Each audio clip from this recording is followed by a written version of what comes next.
રાજ્યમાં હાલ ગરમી કહેર વરસાવી રહી છે ત્યારે સુરેન્દ્રનગરમાં પણ તાપમાનનો પારો 46 ડિગ્રીને પાર પહોંચી ગયો છે।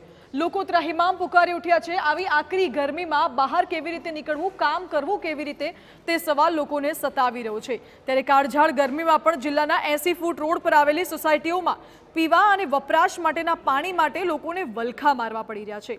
મારુતિ પાર્ક, સંત સવૈયાનાથ, ઠાકરનગર વિસ્તારમાં છેલ્લા 18 મહિનાથી પીવાના પાણીની લાઇનમાં ગટરનું ગંદુ પાણી મિક્સ થઈને આવે છે, જેથી લોકો હેરાન પરેશાન થઈ ગયા છે। ગટરનું ગંદુ પાણી આવતા 500 જેટલા ઘરોમાં પીવાના પાણીની સમસ્યા સર્જાઈ છે। સમસ્યાનું નિવારણ લાવવા સ્થાનિકો પાલિકાને રજૂઆત કરવા માટે પહોંચ્યા હતા।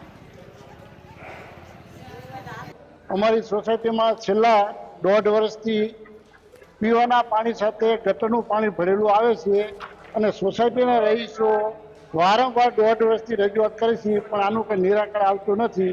જ્યારે આવી ત્યારે કે આ અઠવાડિયામાં આ પ્રશ્નનું સોલ્વ થઈ જાય છે, પણ હજુ સુધી આ પ્રશ્ન અઠવાડિયું થતું નથી અને આનું કોઈ નિરાકરણ આવતું નથી। અત્યારે 80 ફૂટ રોડ અને મારુતિ પાર્કની આજુબાજુના વિસ્તારમાં છેલ્લા 1.5 વર્ષથી બિલકુલ ગંદુ પાણી આવે છે। આ અંગે 1.5 વર્ષથી રજૂઆત કરી છે અને 1.5 વર્ષથી નગરપાલિકાના વિદ્વાન એન્જિનિયરો ત્યાં આવે છે, મોટા મોટા ખાડા કરે છે, એના બિલ બનાવે છે, બિલ પાસ થઈ જાય છે, પણ 1.5 વર્ષથી આ વિદ્વાન એન્જિનિયરો ક્યાંથી ગંદુ પાણી એમાં આવે છે એ શોધી શકતા નથી। એના માટે આજે અમે રજૂઆત કરી છે।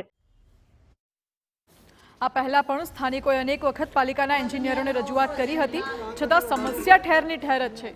મહત્વનું છે કે અનેક રજૂઆતો બાદ સ્થાનિકો રોષે ભરાયા અને પાલિકા પ્રમુખને આગામી 2 દિવસમાં નિવારણ લાવવા કહ્યું। જો નિરાકરણ નહીં આવે તો ઉગ્ર આંદોલનની ચીમકી ઉચ્ચારી છે।